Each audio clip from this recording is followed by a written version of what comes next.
Mandate Narendra भाई मोदी की लोकप्रियता, क्षमता, प्रामाणिकता के लिए भी एक प्रकार का जनादेश है।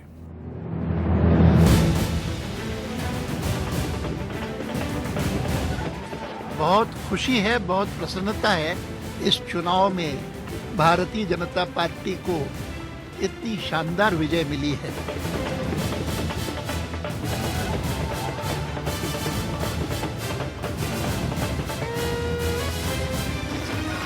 तो जनता का निर्णय जनतंत्र के अंदर सर्वोपरि होता है। Congratulating the new government. They've been given a mandate by the people of our country. Congratulate the BJP and the NDA for their victory. हम सुखी, समृद्ध और संपन्न और शक्तिशाली हिंदुस्तान बनाएंगे। एक राजनीति में जो छोटे क्षेत्रीय दल थे, उनके खात्मे का आगाज इस चुनाव से शुरू हुआ है। अब जो है अच्छे दिन आने वाले हैं।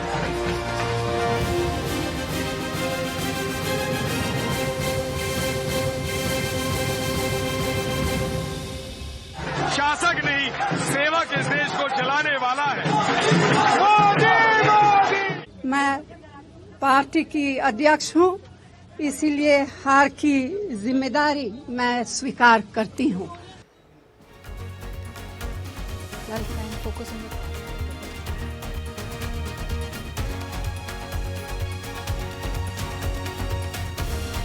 नमस्कार, इंडिया का फैसला में हाजिर हैं। 16 मई 2014 का वो ऐतिहासिक दिन जिस दिन बीजेपी को ऐतिहासिक जीत मिली है। अब की बार मोदी सरकार और ये नारा साकार होता हुआ आज हम सभी ने देखा है।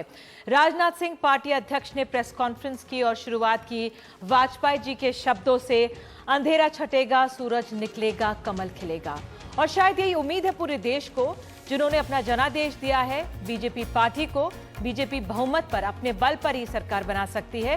25 सहयोगियों के साथ उसे एक भारी जीत मिलती हुई दिख रही है, जो आज सामने हम सबके आ गई। इसका बेसब्री से इंतजार था और इस जीत के साथ ही कई तमाम मुद्दे ऐसे हैं जो सामने आ गए, कई तमाम शंकाएं थी जो हमारे सामने आ गई, उनको हम समझने की कोशिश करेंगे। एक छोटा सा पहलू जो हमारे सामने आया, जो हमारे देश की राजनीति को ग्रसित किए हुए था, वो है जातिवाद की राजनीति। जिस तरह से वोट बैंक पॉलिटिक्स हमारे देश में खेली जाती थी, क्या उससे हमारे देश को निजात मिल गई है? एक ये छोटा सा पहलू है, लेकिन बहुत अहम पहलू है एक नए भारत का, एक नई सोच वाले भारत का, जिसको आज हम समझेंगे। बीजेपी और कांग्रेस के साथी तो होंगे ही, लेकिन वरिष्ठ पत्रकार कुछ हमारे साथ मौजूद हैं। विनोद शर्मा हमारे साथ, हिंदुस्तान टाइम्स के political editor. Professor Vivek Kumar हमारे साथ मौजूद हैं और साथ ही संजय सिंह, फर्स्ट पोस्ट के वरिष्ठ पत्रकार हमारे साथ हैं। विनोद जी, अगर सबसे पहले मैं आपसे शुरू करना चाहूँ, आपने इतने चुनाव देखे हैं, जिस तरह का आज नतीजा आया, एक जो हमारे देश का युवा है वो कैसे इसे समझे? अगर हम जाति की बात करें, क्योंकि जिस तरह से नंबर्स मिले हैं बीजेपी को, क्या सतही तौर पर ये दिखता है कि जाति से अलग होकर लोगों ने वोट किया? हाँ, हुआ है पहले भी ऐसे, और इस बार भी मैं समझता हूँ ये तय है कि ये बात हुई है। 84 में लोग अपनी जात भूलकर, सब कुछ भूलकर उन्होंने कांग्रेस को वोट डाला इंदिरा गांधी की श्रद्धांजलि के रूप में, और उस वक्त भारी मात्रा में आरएसएस के लोगों ने भी वोट डाला, वो इज्जत करते थे उस लीडर की। 77 में कांग्रेस के खिलाफ वोट पड़ा, जात भूल के, धर्म भूल के, क्योंकि कांग्रेस की डिक्टेटरशिप को सबक सिखाना था। ये जो वोट है, ये उसके मुकाबले ज़रा ज़्यादा क्रिएटिव मानता हूँ इसको, सकारात्मक, पॉजिटिव वोट। हाँ, पॉजिटिव वोट इसलिए कि देखिए, नरेंद्र मोदी के कैंपेन में कुछ एबरेशंस तो थी और जो संदेहास्पद थी, लेकिन जो ब्रॉड थ्रस्ट उनका ये था कि जगह जगह जाके वो लोगों को ये वादा कर रहे थे कि मैं आपकी ज़िंदगी इम्प्रूव करूँगा, आपको रोज़मर्रा की जो ज़रूरतें हैं वो उपलब्ध करवाऊँगा, और आपको एक नया अपॉर्चुनिटी का।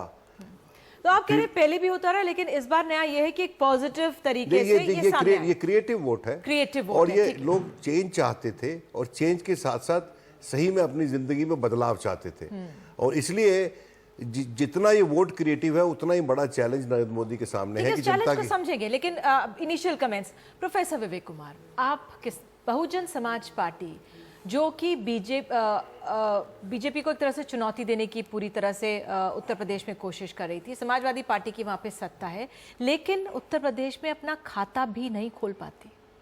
नहीं, आपने सही कहा, लेकिन जो प्रश्न इसको समझिए कैसे? हाँ, लेकिन जो प्रश्न आपने उठाया है कि क्या जातिवाद की राजनीति खत्म हो गई, मुझे लगता है कि सर्वप्रथम भावी प्रधानमंत्री ने स्वयं अपनी जाति को आके उद्बोधित किया और अपनी अस्मिता के साथ साथ उन्होंने फिर वो युग्म बनाए। अपना दल जो खांटी राजनीति करती है जाति की, उससे किया, फिर कुशवाहा से किया, फिर जिसे कहना चाहिए रामविलास पासवान से किया। मैं वोट की बात कर रही हूं। उन्होंने भले ही कहा हो, वो तो कहते हैं कि कांग्रेस ने पहले चाय वाला शब्द इस्तेमाल किया, उसके बाद उन्होंने इस बात को उठाया।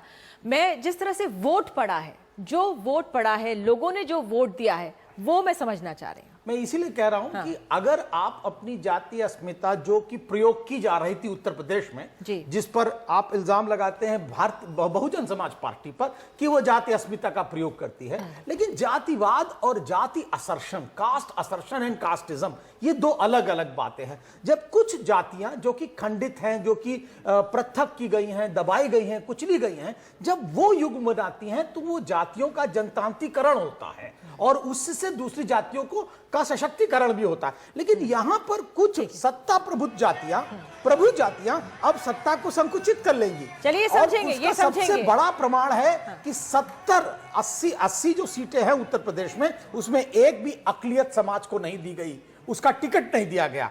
तो ये आप सोच सकते हैं। जिस तरह से वोट पड़ा है, देखिए इसको यहाँ पे प्रोफेसर विवेक कुमार हम लोग समझने की कोशिश करेंगे, वाकई उनका समावेश तो नहीं हो गया है क्या? एक व्यक्ति के साथ आकर, एक जाति के साथ आकर साथ तो नहीं जुड़ गए हैं? आप हमें समझाएंगे।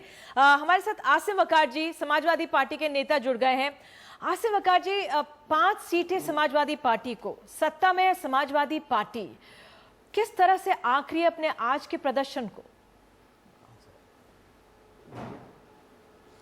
देखिए निधि जी, सबसे पहले तो आपकी खिदमत में मेरा सलाम, और दूसरी बात, ये बहुत बड़ा सवाल खड़ा हो गया है कि हम हारे हैं, हमको अपनी हार स्वीकार करना है, और इस पे एक तरह से देखा जाए तो समीक्षा की बहुत सख्त ज़रूरत है कि उत्तर प्रदेश में जिस तरह से प्रदर्शन रहा है हमारा, किसी से छुपा नहीं है। मैं कोई राजनीतिक बात नहीं करना चाहता हूं। बिल्कुल, मैं आपको रोकते हुए बता दूं कि नरेंद्र मोदी की ताज़ा तस्वीरें आ रही हैं।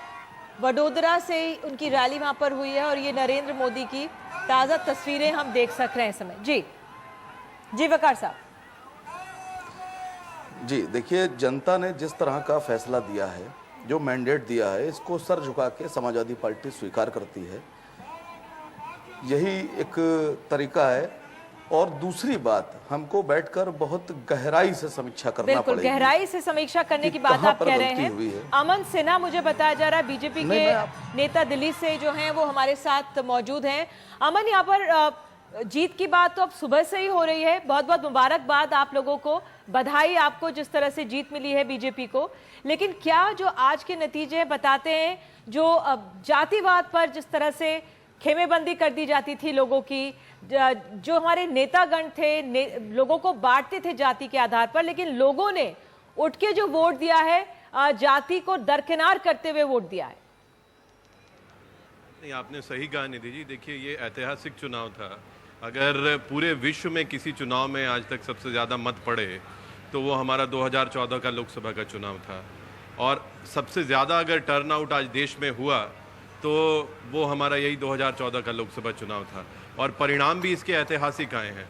और आप जो बात कह रही हैं कि लोगों ने जातियों के ऊपर उठ के वोट दिया है, वोट बैंक की राजनीति से जो पार्टियां ग्रसित रहती थी, उन सब मानसिकताओं से ऊपर उठ के वोट दिया है, ये यही दर्शाता है कि कितनी बड़ी वेव थी मोदी जी की, जिसको हमारे ऑपोजिशन और कांग्रेस और बाकी जो है उनके साथी दल नकारते रहे।